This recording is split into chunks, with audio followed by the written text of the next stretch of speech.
Gente, título da mensagem de hoje é Eu quero o quê? Mais. Também poderia ser a parte 2, porque é a parte 2, né?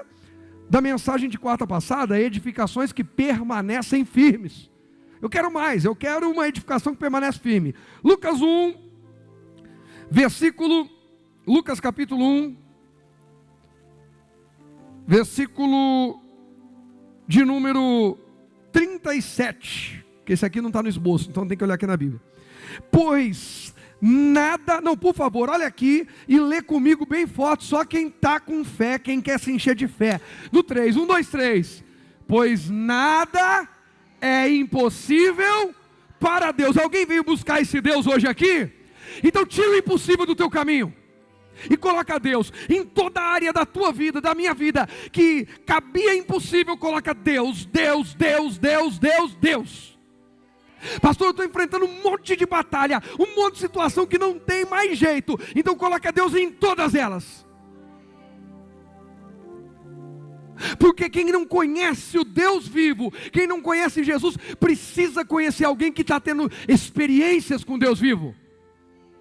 Alguém que está perdoando o imperdoável, alguém que está amando algo assim, alguém que está se entregando, alguém que está renunciando, alguém que está vivendo milagres, alguém que está crescendo, alguém que está saindo lá do monturo e sendo levado a altas posições de honra para a glória de Deus.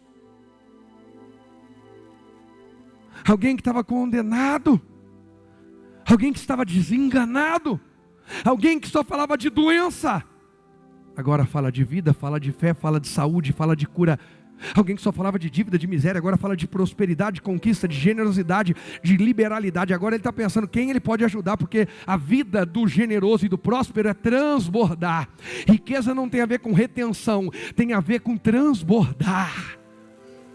A riqueza na visão de Deus, do reino, não é o quanto eu retenho, é o quanto eu compartilho. Maior é o que serve, maior é o que transborda. Alguém quer crescer aos olhos de Deus? Sob a ótica de Deus, alguém quer crescer? Maior é o que transborda. Por isso que avarentos não aguentam quando você fala de princípio, porque eles são menores, estão presos a mamon. Por isso que egoístas não aguentam, porque estão presos à satisfação pessoal. Mas espirituais estão pensando como eu posso ser útil, como eu posso ajudar, como eu posso abrir portas, como eu posso estender a mão, como eu posso compartilhar, como eu posso ser fiel, leal, confiável, de honra. Mas o inconstante, Tiago vai dizer que não recebe nada de Deus. O inconstante fica às vezes igual Jesus falou para a mulher Sírio-Fenícia, fica à beira da mesa esperando algumas migalhas. De vez em quando ele tem uma bençãozinha para contar, mas ele não constrói. Isso é um mês de edificação. Eu e você não vamos viver de migalhas, nós vamos construir algo glorioso para a glória, honra e louvor do nome de Jesus. Mas larga a inconstância. Inconstante não constrói. Você pode dizer isso comigo? Diga, inconstante não constrói. Diga, se é impossível, é só clamar a Deus. Não, sabe, eu não consigo ser constante porque é impossível. Deus falou que até é impossível Ele resolve. Não tem mais desculpa. A coisa é tão séria que a gente ainda no capítulo 1, último versículo do capítulo 1, versículo 80, olha só, hein? João cresceu. Eu estou pregando tudo que eu não li, que eu não preparei, que eu não nada. E é bom assim, o Espírito Santo tem que conduzir tudo sempre. João cresceu e se fortaleceu em quê? Em espírito. Porque uma edificação sem uma estrutura sólida é uma bomba relógio. Um rapaz e uma moça que se casam só por causa da aparência do outro e da vontade de fazer sexo, estão contando os dias para o divórcio, para a traição, para o desgaste, para a infelicidade, para a depressão, para o suicídio. Nós precisamos construir em Cristo, na rocha, em espírito, na fé. João cresceu e se fortaleceu em espírito. Quem é esse João? É aquele que Jesus vai dizer que nascido de mulher, nunca houve ninguém maior que ele. É aquele que vai ser decapitado, mas O nome dele está na galeria dos heróis da fé. Ele é o precursor do Cristo, é o homem que prepara o caminho. Ele é o homem que batiza Jesus, gente. É o homem que batiza Jesus. E Jesus, quando vem para ser batizado, João diz assim: não precisa, não precisa, não precisa. Isso aí é um tapa na cara desse pessoal que fica pesquisando alguma coisa da Bíblia para dizer que não precisa hoje. Se aprendesse com João Batista, veria que tinha um monte de coisa que o João Batista falou: não precisa. Jesus falou assim: eu vim cumprir, eu vim dar exemplo. Quem tem dificuldade de cumprir princípio é gente vaidosa, arrogante, soberba, gananciosa. Jesus não teve dificuldade nenhuma em cumprir princípio algum, porque ele não era arrogante, não era vaidoso, não era soberbo. Ele podia dizer: que é isso, eu vou ser batizado por um homem, ele é pecador, ele precisa do meu sangue, eu preciso morrer por ele, eu nem devo ser batizado por ele. Jesus diz: não, ô João Batista, me batiza, tem que ser assim. O batismo era para quê mesmo, gente? O batismo era para quê? O batismo que João Batista pregava, batismo do arrependimento, era para quê? Perdão de pecado. Jesus tinha pecado? Precisava ser batizado? Mas foi. Bacana. Jesus era da tribo de Judá. Mas além da tribo de Judá, ele era de uma família específica. Ele era descendente de quem? De quem? Davi. Quando os soldados vieram cobrar o imposto de Pedro e perguntaram se Jesus pagava, Pedro falou que pagava. Jesus precisava pagar imposto? Por quê? Porque quando Davi matou Golias, Saul falou assim: para sempre, a família do homem que entrar nessa arena e venceu Golias não vai pagar imposto em Israel, para sempre. Jesus não precisava pagar imposto e pagou. Jesus não precisava ser batizado, batizou. E aí fica o pessoal brigando, porque gente de serviço dura. Por quê? Gente de fé diz: Senhor, eu quero transbordar. Senhor, eu quero me entregar mais. Senhor, eu quero servir mais, eu quero amar mais, eu vou perdoar. Jesus disse: se alguém te mandar ir 1 milha, vai quantas? 2, mas o pessoal não gosta de falar isso aí. Porque não há edificação que sustente. Então tem que desconversar. João crescia em espírito, João se fortalecia em espírito, e viveu no deserto até chegar o tempo de se apresentar ao povo de Israel. Meu irmão, fica tranquilo, o tempo de Deus apresentar a obra que Ele tem na sua vida e através de você vai chegar. Mas para que chegue e seja bem sucedido, precisa crescer e se fortalecer em espírito. O problema é que muita gente não cresce e não se fortalece espiritualmente, se corrompe. Tem gente que a Maria vai com as outras, dança conforme a música, irmão. O ritmo que você colocar a pessoa dança, o caráter dela é totalmente vendido. Gente que é camaleão, de acordo com o ambiente que está, é quem a pessoa é. Agora, quando a gente lê na Bíblia, a gente vê a diferença. Deus pega um José que não se contamina no Egito, que não se contamina no cárcere, que não se contamina na casa do Potifar. Deus pega um Gideão que não se contamina, todo mundo está acomodado, todo mundo desistiu de plantar, todo mundo... Ele está lá malhando o trigo dele no lagar, porque ele é um revoltado. Ele diz: não, Deus é o Deus de Israel. De alguma forma, alguma hora vai dar certo. Eu vou tentar fazer alguma coisa, eu vou fazer o melhor que eu posso com o melhor que eu tenho. Leia a Bíblia. Leia, vai na fonte, vai na palavra. Em vez de ficar arranjando os comichões, gente que fala que quer ouvir, vai na raiz, vai na palavra. Você vai ver como Deus sempre usou pessoas que não dançaram conforme a música, que não se deixaram contaminar ou corromper pelo ambiente, e que não foram tão baixo nível a ponto de ainda transferir culpa para os outros, porque isso aí é o cúmulo da falta de caráter. Não.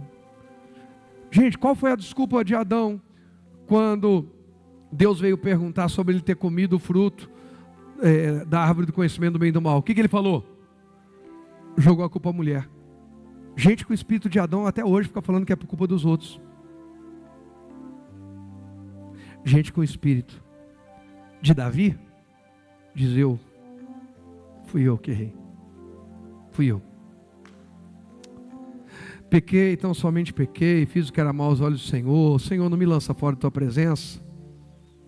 Davi nunca colocou a culpa na Batseba. Acha um texto que ele pôs a culpa na Batseba. Ele assume a sua responsabilidade E Deus chama homem segundo o meu coração. Isaías, quando o rei Uzias morre e o Senhor se manifesta a ele, ele diz: ai de mim que vou perecendo, eu sou um homem impuro. Eu sou. E eu habito no meio de um povo de impuros lábios. Isaías não diz: a culpa é desse povo. Ele diz: eu sou errado. Deus não nos criou para sermos influenciados pelo ambiente. Pelo contrário, Jesus diz: vós sois o sal da terra, vós sois a luz.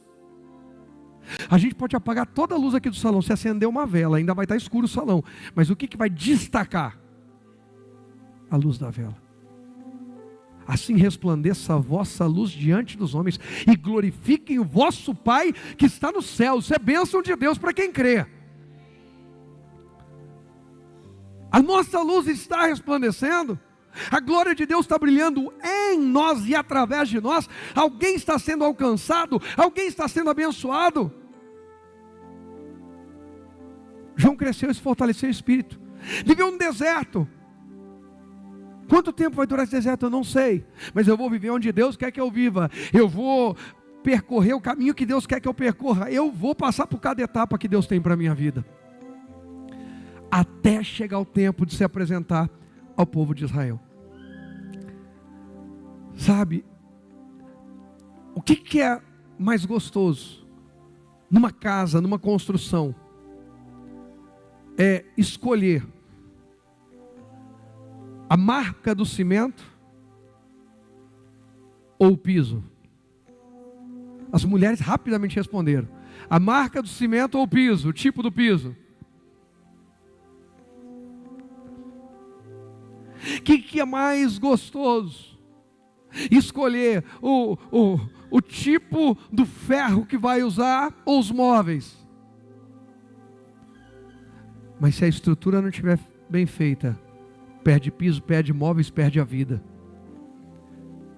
Encara o deserto, encara a luta, o desafio, mas encara com fé, crescendo e se fortalecendo em Deus, até que chegue a hora de se apresentar. Agora, gente, eu posso apresentar o que foi. A obra que Deus começou na minha vida está em andamento, a obra está sendo completa. Eu tenho testemunho, eu tenho algo para compartilhar. O quê? Que aquilo que era impossível aos olhos dos homens, Deus fez possível, porque para Deus não há nada impossível. Irmão, a mensagem que eu preparei está aqui. A mensagem que Deus está dando está aí, está fluindo. Quem está pegando é ligeiro. Só que no capítulo 2 de Lucas, engraçado, a gente terminou o capítulo 1, por favor, rapidinho, só volta de novo no 1. Ainda bem que não tirou, obrigado. O que está escrito aí, Lucas 1,80, que é o último versículo do capítulo 1. É ou não é o último versículo, gente? Sim. João fez o quê? Cresceu e o quê? Se fortaleceu em espírito, ok, até chegar o tempo de se apresentar. Agora olha o capítulo 2, último versículo do capítulo 2. Diz assim, ó: Jesus crescia em sabedoria, em estatura e no favor de Deus e das pessoas. Dois tempos que terminam com quem está servindo a Deus crescendo, se fortalecendo, edificados. Que a minha e a sua vida, cada etapa da nossa história, cada novo ciclo seja iniciado e encerrado dizendo: estamos crescendo na presença de Deus, estamos crescendo em fé, estamos em meio a deserto, ou estamos nos apresentando diante das pessoas, mas estamos crescendo. João crescia no deserto, Jesus também foi.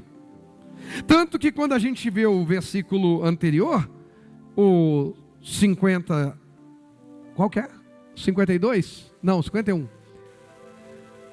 Então voltou com os pais para Nazaré, ele era obediente, sua mãe guardava todas essas coisas no coração. Que coisas?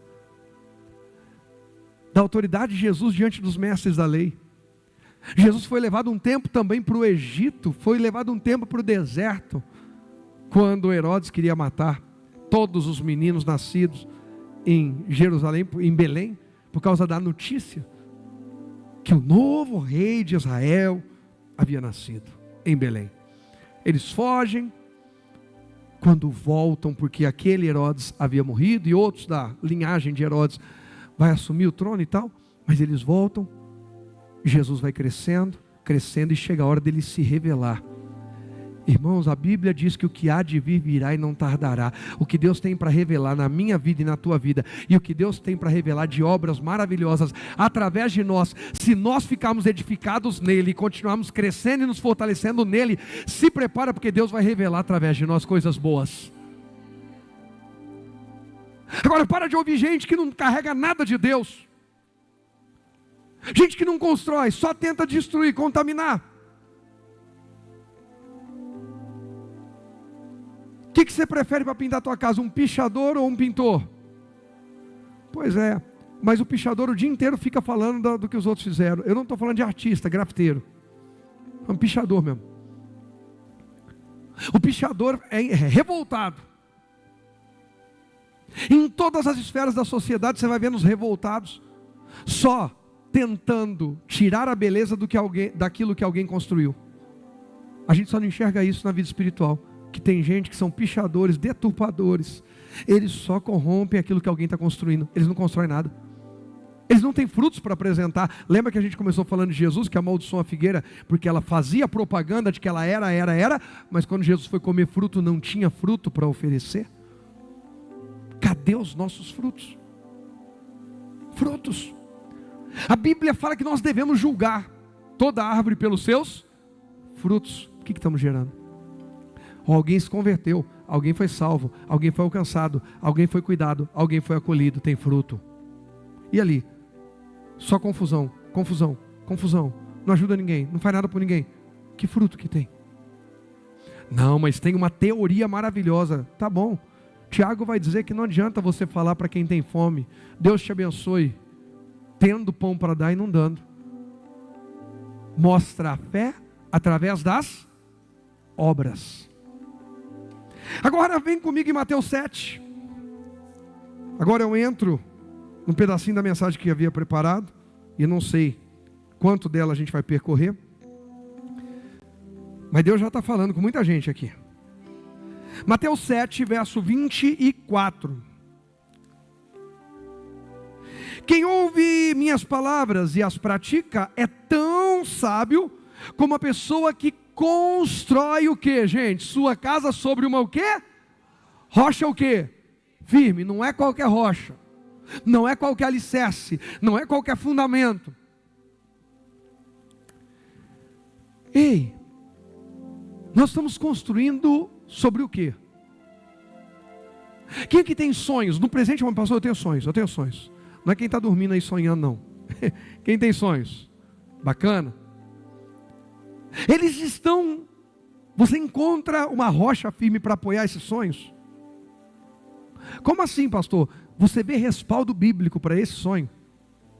Ele passa pelo crivo de Deus? Não, sabe, pastor, meu sonho é me formar, eu não sei onde que isso vai ter respaldo bíblico. Não, claro que vai. Você sonha em se formar em quê? Eu sonho em me formar em tal coisa. E ótimo, dentro disso aí, você vai honrar o nome de Jesus, vai ser uma bênção. Eu vou, legal. Não, nem pensa em negócio de Deus, ali é trabalho. Ele é Senhor de tudo, em todos os lugares, em todas as coisas, em todo o tempo. Deus não dorme, não fica, vou aproveitar fazendo negócio, Deus deve estar cansado, ele dá uma dormidinha, nem viu o que eu estou fazendo. Não, ele não cansa, não se fatiga, não dorme, não distrai. Peguei Deus distraído, fiz um negócio, ele nem viu. Sabe a história do cara que queria dar uma coça no outro? Falou: Jesus, dá uma olhadinha para lá, 5 minutos só que eu vou arrebentar ele aqui e volto. Não funciona. A gente precisa construir sobre uma rocha firme, sobre um fundamento, sobre uma base, sobre um alicerce firme. Não é qualquer coisa. Põe o primeiro tópico para mim, Ana, por favor. Presta atenção nisso aqui. Semana passada eu falei desse tópico, mas vou falar de novo. Sábios aos olhos de Jesus são os que ouvem e praticam a palavra que Ele dá. Quem quiser ser sábio aos olhos de Jesus, dá ouvidos e pratica as palavras que Jesus está entregando. Esses são os sábios aos olhos de Jesus. O verso 25 vai dizer assim, lembra que o 24 ele falou que ele compara quem constrói na rocha com uma pessoa sábia. 25, Quando vierem as chuvas e as inundações e os ventos castigarem a casa, ela não cairá, pois foi construída sobre rocha o quê? Firme. Interessante que duas vezes já a gente vê Jesus, parece até ser redundante, falar sobre rocha o quê? E quando na verdade, quando pensa em rocha, a gente já meio que pensa que é algo firme, mas nem tudo que reluz é ouro. Nem todo alicerce ou base que nos oferecem realmente é firme. Suporta um confronto com a palavra de Deus. Suporta um confronto com o Espírito Santo. Aqui está na Bíblia, está de acordo, bateu, é mesmo. Sabe, Jesus não disse se vierem as chuvas. Jesus não disse se porventura, de repente, vierem chuvas, inundações, ventos castigarem.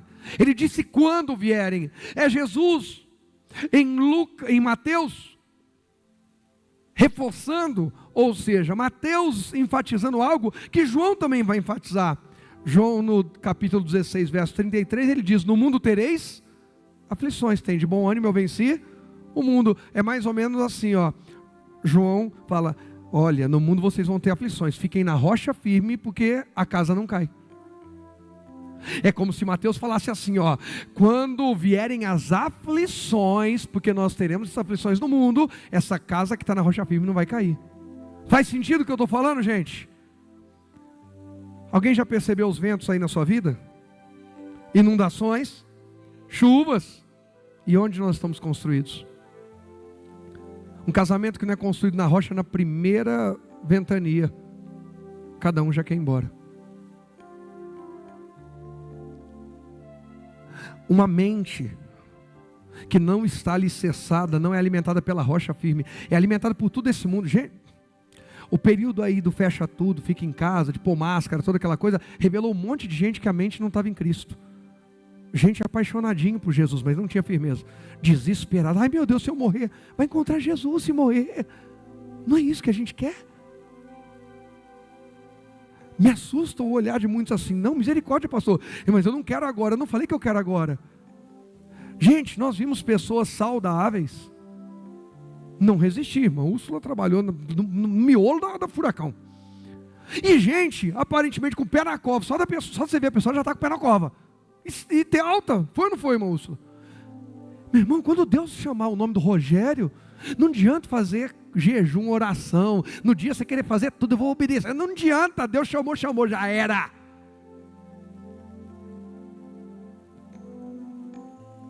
Eu creio que só uma coisa pode tirar a gente do tempo da partida: rebeldia. Aí sim, rebeldia, desonra pai e mãe. A Bíblia diz que encurta os dias na terra. De resto, eu estou andando na palavra de Deus, na presença de Deus, irmão, eu não vou morrer um dia antes. Agora, rebeldia, gente, é muito amplo, tá? O médico disse: coração, as veias estão entupidas. Aí você continua comendo aquele monte de coisa que não pode, e diz assim: você viu o que o pastor falou? Só morro antes se for rebelde. Eu não sou rebelde. Aí Deus fala: como não é? Você está sabotando o templo que eu te dei. Você é um suicida compulsivo. Rebeldia. Seríssimo. Mas tirando isso, gente, onde está a nossa mente? Está em Cristo. Ah, qualquer vendaval que vem, ai meu Deus, e agora? Crises, notícias, rumores. Jesus avisou que nos últimos dias teria rumores de guerra, tinha um monte de coisa para acontecer. E é gostoso passar por isso? Pelo amor de Deus, gente, eu não estou sendo indiferente, eu não estou fazendo, sabe, eu não estou comemorando. Não, horrível. A gente não queria passar. Mas Jesus não enganou ninguém, Ele avisou que a gente ia passar por umas batalhas. Avisou ou não avisou? Aí a gente escolhe como que a gente vai passar. Ou firmado na rocha, ou fora dela, que qualquer vento derruba. Eu não estou falando sobre não sentir medo, gente. A gente sente medo, a gente fica preocupado. Eu estou dizendo sobre não se deixar ser dominado. Mesmo quem está dentro da casa construída na rocha, quando vem rio, inundação e vento, assusta, sente medo, mas ainda assim sabe que o lugar mais seguro é estar lá dentro. Essa é a nossa diferença. Não é que a gente não sente medo, não é que a gente não se preocupa, é que a gente sabe que não tem coisa melhor do que continuar agarrado em Deus, firme nele, mergulhado na palavra. Ali é a nossa segurança. É sobre isso. O tópico, por favor, Ana. Todos estamos expostos a ações o quê? Naturais e o quê? Sobrenaturais contra nossas edificações. Naturais e sobrenaturais. O que você está edificando? Uma família? Uma empresa? Um ministério? Uma vida profissional? Um projeto social? O quê? Vão ter situações naturais que fazem parte e sobrenaturais. Tem coisa que está no... A gente fala muito de família, então sempre vai acabar, né? O fruto não cai longe do pé. O que é natural a ver, por exemplo, meu casamento, eu e a pastora, exposto a ações naturais. Ter um dia de bom humor, um dia de mau humor. Isso é natural? A gente acorda um dia mais feliz, outro dia menos feliz. É natural isso, gente? É. Um dia um está mais animado, outro dia está menos animado. Um dia um responde uma coisa, o outro não entende bem. Isso é natural. É natural a gente entrosar mais ou desgastar? É natural? É. O que é sobrenatural? Alguém vir dar pitaco no meu casamento. É alguém querer entrar na mente da minha esposa e falar para ela como que ela deve se portar comigo. Querer roubar o coração dela. O que é sobrenatural? Eu começar a criar coisa na minha cabeça. Essa mulher aí, eu estou achando. Ei, a gente está exposto. A gente escolhe. Se está na rocha, essas coisas não vão nos derrubar. Não vão nos derrubar. Mas firmados na rocha o quê? Fala aí bem forte a última palavra. Firmados na rocha. Pensa nas batalhas que você está enfrentando. Firmados na rocha. Firmados na rocha. Resistiremos. A Bíblia diz, resistir ao diabo e ele fugirá. Quem vai ter que sair correndo da tua casa é o capeta, não é você com as suas malas. Quem vai ter que sair do projeto, do sonho, é o capeta, não é a gente não. Nós vamos continuar edificando em Cristo Jesus. É sobre permanecer nele, é sobre continuar com ele, é sobre avançar com ele. Verso 26 diz assim, mas quem ouve meu ensino e não pratica, é tão tolo como a pessoa que constrói a casa sobre a areia. Jesus fala sobre praticar ou não o ensino. Gente, agora é muito difícil, principalmente nas quartas-feiras vai ser difícil isso não vir à tona. Por quê? Eu agora estou assim, de segunda e terça eu estou na escola. Tem uma salinha da quinta série aqui em cima. Que a gente faz ali a quinta série, né, Sandrinha? De segunda eu amo ao máximo, de terça casados para sempre. E toda semana tem lição. Escrita e prática. Eu li, tenho que colocar em prática, respondi, escrevi, agi, resolvi, não resolvi, melhorei, não melhorei. Jesus está falando que quem recebe essas lições do dia a dia, na Bíblia, na escola, no casamento, no trabalho, as experiências, e não coloca em prática, está sendo tolo. Porque não vai poder dizer que não teve oportunidade de resolver seus problemas. Jesus vai dizer, você foi negligente na sua obra. Você desprezou, você negou o que eu te dei. Isso é sério, gente. Eu não posso olhar para Jesus e dizer que eu não era, que eu não sabia que eu devia ensinar os meus filhos no caminho em que devem andar, porque eu sei, eu tenho conhecimento. A Bíblia não diz ensina o pequenino o caminho, diz ensina no caminho. Se você não sabia, agora você está responsável também. Por que eu vim aqui? Eu não queria ficar responsável. Você está responsável. O que é isso? Os meus filhos têm que me ver no caminho. Aprendem com as minhas palavras e principalmente com o meu exemplo. Deixa eu ver como que eu vou falar isso aqui. Um dia eu tive que falar com uma pessoa. E essa pessoa é mais velha que eu. Então você já tem que ter mais respeito. E eu tinha que confrontar essa pessoa em amor. E eu sabia a visão que essa pessoa sempre teve em relação à família. E eu precisava confrontar algo que estava desalinhado. E aí vai daqui, vai dali, e a pessoa resistente. Sabe quando o jogo de tênis, a pessoa já rebatia tudo? Eu cheguei e falei assim, então, só me fala uma coisa e Joia. Você conhece a minha esposa? Conheço. O que você acha da minha esposa? Joia. Meu casamento? Joia. Minha família? Joia. Então agora, você está me dizendo que no ano que vem, eu devo fazer com a minha esposa o que você fez. A pessoa, não, peraí. Porque às vezes, a gente só enxerga que está construindo fora da rocha, quando alguém diz assim, vou construir igual você. Aí o outro fala, não, pelo amor de Deus, vai cair. Só quando olhar para o lado de fora. Alguém está entendendo? Jesus diz que quem decide construir na areia, está sendo tolo. Porque recebeu a oportunidade de fazer certo e desprezou. Porque dá mais trabalho, porque desgasta mais, porque gera mais recurso, custa mais caro, gera mais desgaste, mas vai valer a pena. Irmão, viva uma vida que vale a pena, viva uma história que vale a pena, viva um testemunho que vale a pena ser contado.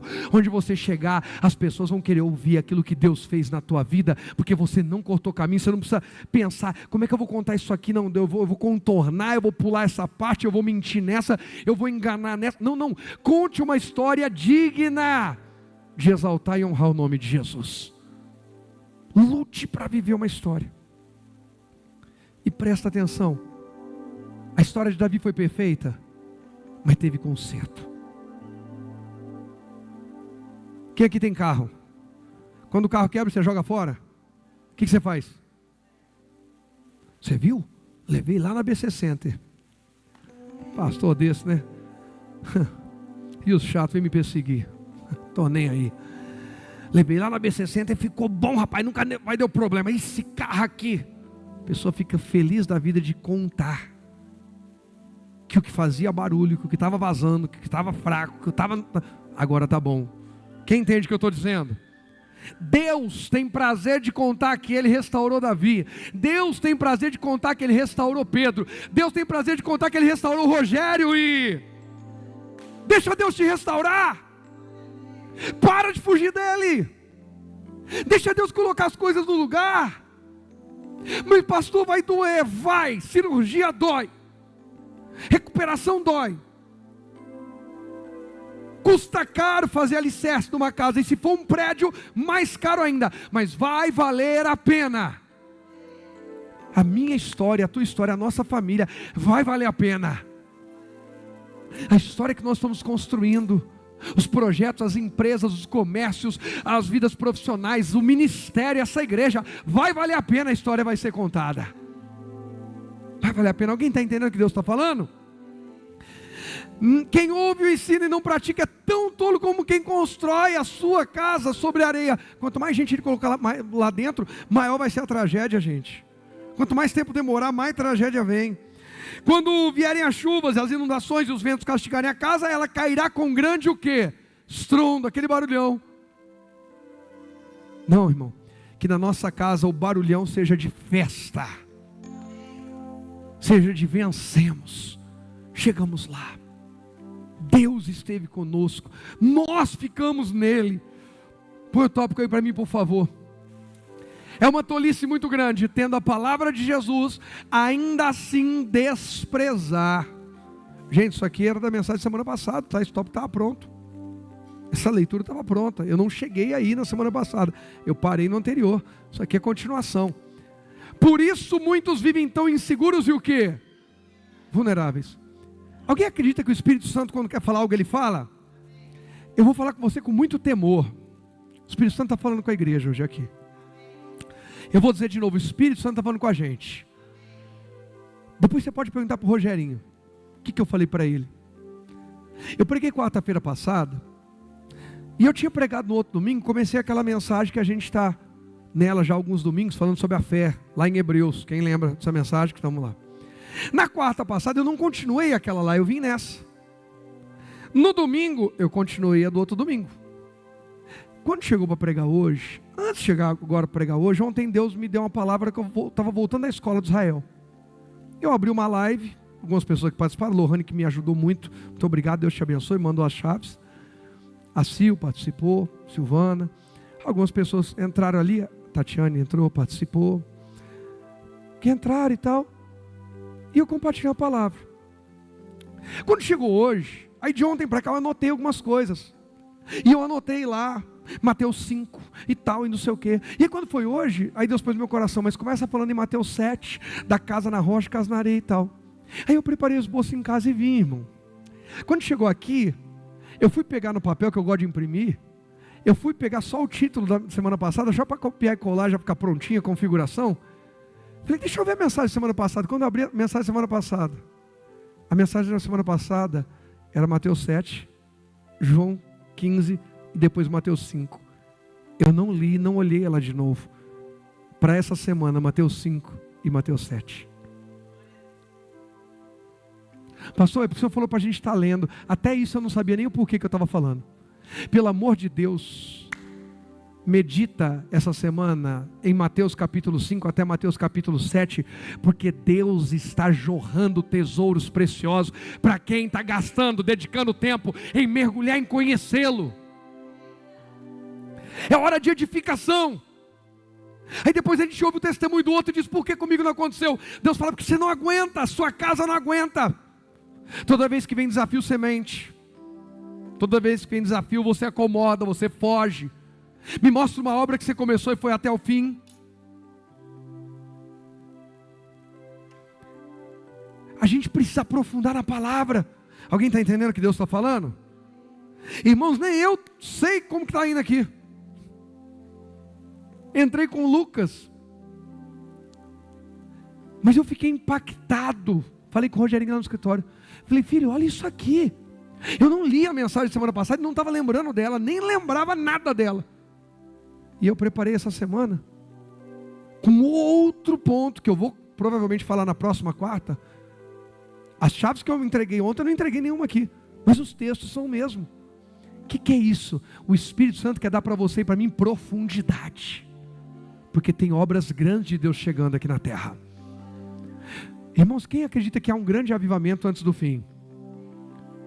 E quem está se estruturando para esse grande avivamento? Tem gente que não está vivendo nem o básico. Nem o básico do cristianismo. Infiel, engano, fofoqueiro, dodóizinho. E está falando que vai viver o grande avivamento. Não, o grande avivamento exige um grande alicerce, aprofunda a tua raiz. Eu não estou falando sobre você almejar, querer coisa. Não, mas esteja preparado, porque Deus tem grandes obras para fazer. Eu acredito nisso, mais alguém acredita? João 15, vamos lá rapidinho, João 15. Cuidado, sabe, quando você corre para lá e para cá, atrás do caminho mais fácil, mais rápido, facilidade, mas não tem respaldo bíblico. E muitas vezes é exatamente contra o que a Bíblia manda fazer. A Bíblia manda fugir da aparência do mal, fugir do pecado, fugir da prostituição. A pessoa flerta. A Bíblia diz para não cobiçar. A pessoa fica olhando, querendo as coisas dos outros. Não. Vai para o outro lado. Vai para aquilo que Deus está dizendo.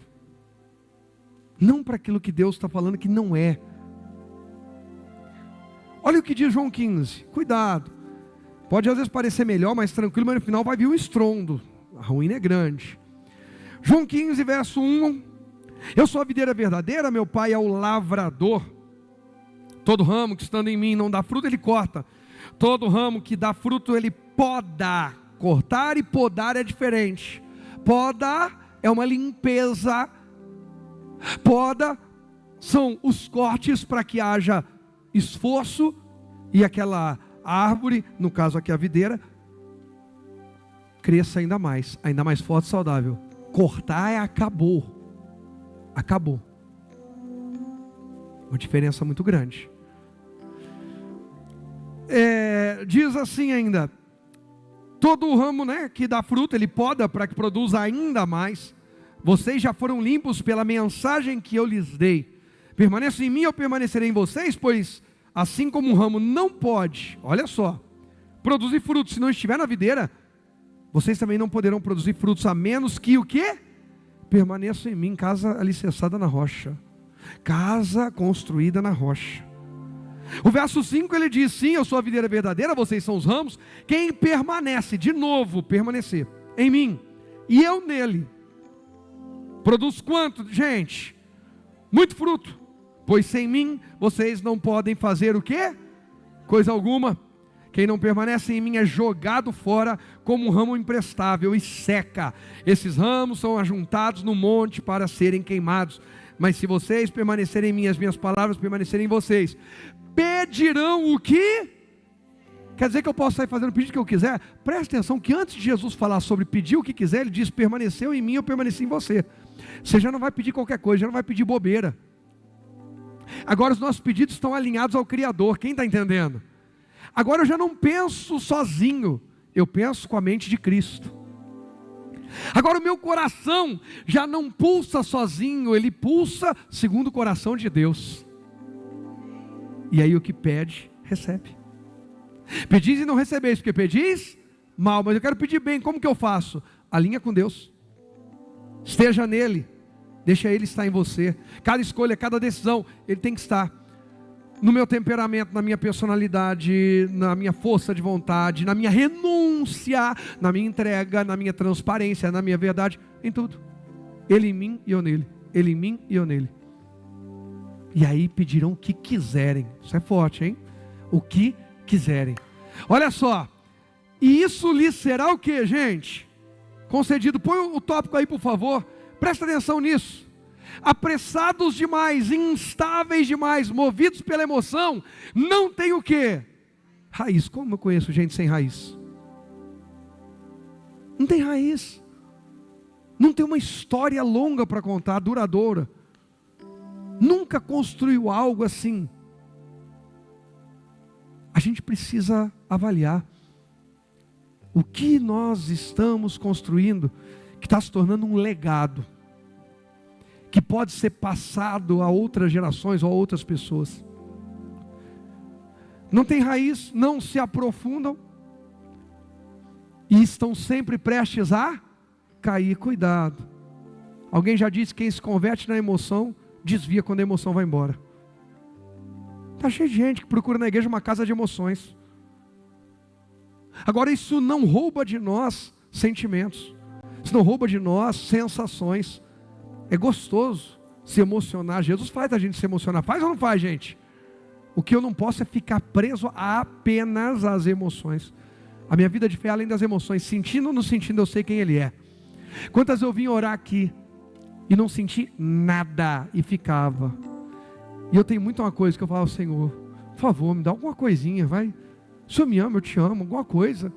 Um toquezinho, sabe, da Fernanda Brum? Apenas um toque. Só um toque, Senhor, vai. Aí vem, sopra. Quantas vezes você entra?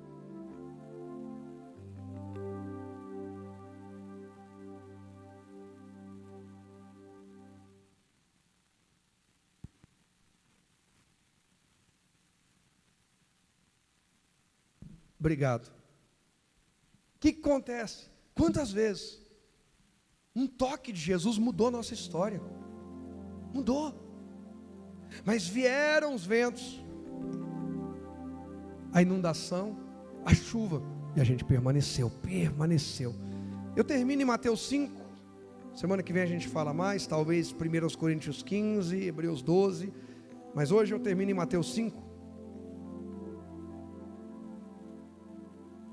Eu gravei até um vídeo falando disso aqui, da live que fiz ontem. Ontem falei na live que ia... E não ia chegar em Mateus 5, tem que chegar, né? Mateus 5, verso 1, eu amo esse texto. Certo dia, quando Jesus viu que as multidões se ajuntavam, subiu à encosta do monte, e ali sentou-se. Seus discípulos se reuniram ao redor e ele começou a ensiná-los. Põe para mim na Almeida Revista Corrigida também, que fica ainda mais claro o que eu quero compartilhar. Jesus, vendo quem? Vendo quem? A multidão. Não é porque estamos na multidão que Jesus não nos vê. Ele enxerga cada um de nós no meio da multidão. Ele enxerga a necessidade, a dor e a aflição de cada um no meio da multidão. Não, pastor, é impossível. Ele falou, alguém me tocou diferente. Aí os discípulos sabichões dizem, mestre, a multidão te aperta e o senhor disse que alguém te tocou. Ele falou, de mim saiu o poder, alguém tocou de um jeito diferente. Aquela mulher do fluxo do sangue disse, fui eu. Jesus sabe como você veio para cá essa noite. Jesus sabe o esforço, Jesus sabe a superação, Jesus sabe a determinação que te moveram para chegar nesse culto. E fica tranquilo porque tem poder sendo liberado sobre você. Pastor, o senhor não falou meu nome, ninguém falou meu nome, ninguém me deu uma palavra direcionada. Fica tranquilo, Jesus já sabe que saiu poder aí. Vendo a multidão, subiu um monte. Gente, isso parece maldade. Sabe por que parece maldade? Porque diz aí, e assentando-se aproximaram-se dele os seus, subiu o monte, sentou, encontrou um lugar mais confortável, para investir tempo, em ensinar. Põe o verso 2, e abrindo a boca fazia o quê? Os ensinava dizendo, não era melhor ensinar a multidão inteira? Sim, e por que ele não fez isso? Não ensinou a multidão inteira lá embaixo? Porque tem hora que Jesus vai separar quem quer de quem não quer, porque quem não quer atrapalha quem quer. Jesus às vezes vai separar algumas coisas, afastar da minha e da sua vida, e cuidado para a gente não ser quem Jesus tem que distanciar de alguém, porque às vezes o barulho da multidão atrapalha o conhecimento e o aprofundamento de Deus. Quando Abraão foi oferecer o Isaac, na hora de subir a montanha, quem foi que subiu? Só Abraão e Isaac. Os moços do Abraão, os funcionários, os empregados de Abraão não puderam subir. Imagina o barulhão daqueles homens gritando, o Abraão vai matar o Isaac. Pelo amor de Deus, não faz isso, patrão. Uma briga, uma confusão tremenda. E o anjo ali, e o Senhor ali para falar com Abraão. Há momentos da minha e da sua vida que a gente não entende, mas Deus vai nos fazer subir um pouquinho mais, vai diminuir o barulhão, vai diminuir o tanto de gente que diz que ia nos ajudar, que isso, que aquilo, mas é para a gente ouvir genuinamente o que Ele tem com a gente. Não é sobre ser maior, menor, melhor, pior. É sobre quem quer mais. Quem quer mais sobe. Porque no meio da multidão tinha gente doente. Tinha ou não tinha? Jesus não sabia que tinha gente doente? Que tinha gente com problema nas pernas, na coluna, difícil subir o monte? Que tinha cego? Ele sabia. Mesmo assim ele não facilitou. Jesus não sabia que tinha um homem paralítico lá do lado de fora da casa, e 4 homens querendo de todo jeito, e vem de um lado, vem do outro. Vocês acham que aqueles homens chegaram, já viram a casa cheia e já subiram o telhado, gente? Como é que geralmente fazem essas pessoas? Está chegando num lugar que está lotado. Isso, irmão, sabe o que eles fazem? Dá licença, deixa a gente passar. É um paralítico, ele está na cama. Oh, que nada, viu? Não, mas você está bem. Não, minha coluna. Não, eu estou com as pernas doendo. Não, eu tenho um problema, eu vim buscar por um familiar. Aqueles homens chegaram e procuraram vaga de deficiente e não acharam. Com certeza eles forçaram uma situação para tentar chegar até a porta para Jesus ver. Irmão, quando chega gente assim, chama a atenção. Chama ou não chama, gente? Estão carregando o homem numa cama, gente. Por que Jesus não falou, gente, para tudo aí, abre, deixa entrar aquele homem lá da cama, deixa eu curá-lo aqui? Jesus fez isso? Ele sabia? Se de todo jeito você quiser falar comigo que ele não sabia, e quando eles começaram a subir o telhado, arrumaram uma escada, arrumaram isso, arrumaram aquilo, e o povo que está olhando lá na porta para Jesus, começa a olhar para o lado. Aí já fala assim, não, o que tem mais interessante do que eu? Aí começa um buchicho lá na porta. Ei, sai do meio da multidão, sai do meio desses que ficam entre a porta, e entra, mergulha, porque Deus quer fazer coisas extraordinárias na tua vida. Mergulha, eu quero mais. Essa noite, essa vai ser a nossa oração. Deus, eu quero mais. Alguém quer? Eu quero mais. Vai precisar subir a montanha, eu vou subir. Vai precisar construir com um alicerce mais profundo, eu vou construir. Eu vou colocar minha vida em ordem, eu quero mais. Minha vida não está ruim, mas eu quero mais. Meu casamento não está ruim, mas eu quero mais. Alguém está entendendo? Quero mais. Por isso eu vou edificar na rocha. Põe o tópico para eu poder orar. Depois eu falo mais na próxima semana. Para quem quiser mais, você vem quarta que vem. O mundo pode e estará muitas vezes o que, gente? Desmoronando. Onde? Lá fora, porque lembra que cada um está dentro da casa que construiu, ok? Bacana. Mas quem permanece firmado em Jesus é a rocha firme, e decidido a subir de nível com Ele, estará o que? Seguro. Mais de Deus é a tua e a minha segurança. Mergulhe em mais, porque Deus tem o melhor para você. Só quem crê diz, pode aplaudir ao Senhor Jesus, Ele é digno de toda a honra, de toda a glória e de todo o louvor.